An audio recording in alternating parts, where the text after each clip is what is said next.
ಗಂಟಿ ನನ್ನ ಮಗನೇ, ಕೈಗೆ ಬಳೆ ತೊಟ್ಕೊಂಡಿಲ್ವೋ? ಇನ್ನು ನಿಮ್ಮ ಅಪ್ಪನ ಮೇಲೆ ಪಾರ್ಸಲ್ ಮಾಡೋಕೆ ನಾನು ಇಲ್ಲಿಗೆ ಬಂದಿರೋದು.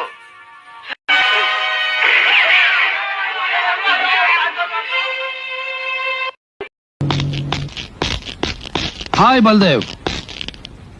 ಹಲೋ. ನನ್ನ ಕಚ್ಚಬೇಕು ಅಂತ ಹೊಂಚಾಗ್ತಾ ಇರೋ ಈ ವಿಷ ಸರ್ಪನ ಇಲ್ಲಿಗೆ ಕರ್ಕೊಂಡು ಬಂದೆ. ನಿಮಗ್ ಬೇಕಾಗಿರೋ ಮೈಕ್ರೋ ಫಿಲಂ ಇವಳ ಹತ್ರ ಸಿಕ್ಕಾಕೊಂಡಿದೆ.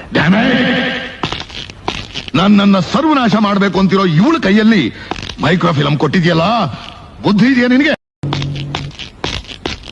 ಹಾಯ್ ಬಲ್ದೇವ್. ಹಲೋ.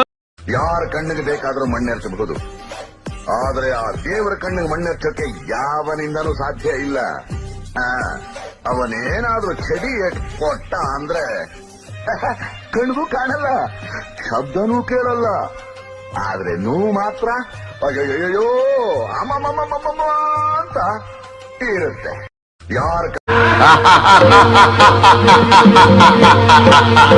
ಸಾಧ್ಯವಿಲ್ಲ. ನಾನು ಚತುರ್ದಶ ಭುವನ ಭಯಂಕರನಾದ ಲಂಕೇಶ್ವರ ರಾವಣ, ಸರ್ವತ್ರ ಸರ್ವತಂತ್ರ ಸ್ವತಂತ್ರನಾದ ಪ್ರಬುದ್ಧ ರಾವಣ, ಎಲ್ಲ ಬ್ರಹ್ಮಾಂಡ ತಂಡೋಪತಂಡಗಳನ್ನೇ ಚಂಡಾಣಬಲ್ಲ ದಂಡು ದಾಳಿಗಳ ಮಂಡಲ ನಾಯಕರಾದ ಗಂಡನೆಯ ಗಂಡರ ಗಂಡನಾದ ಪ್ರಚಂಡ ರಾವಣ.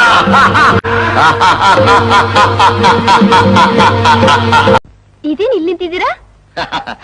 ಹಾಡು ಬಹಳ ಮಧುರವಾಗಿ ಕೇಳಿಸ್ತಾ ಇತ್ತು. ಏನು ಭಕ್ತಿ ಗೀತೆ ಹಾಡ್ತಾ ಇದ್ಯಾ? ಅಲ್ಲ, ಪ್ರೇಮ ಗೀತೆ. ಹಾಡ್ಬೇಕಾದ್ರೆ ಇದೇನ್ ಇಲ್ಲಿ ನಿಂತಿದ್ದೀರಾ?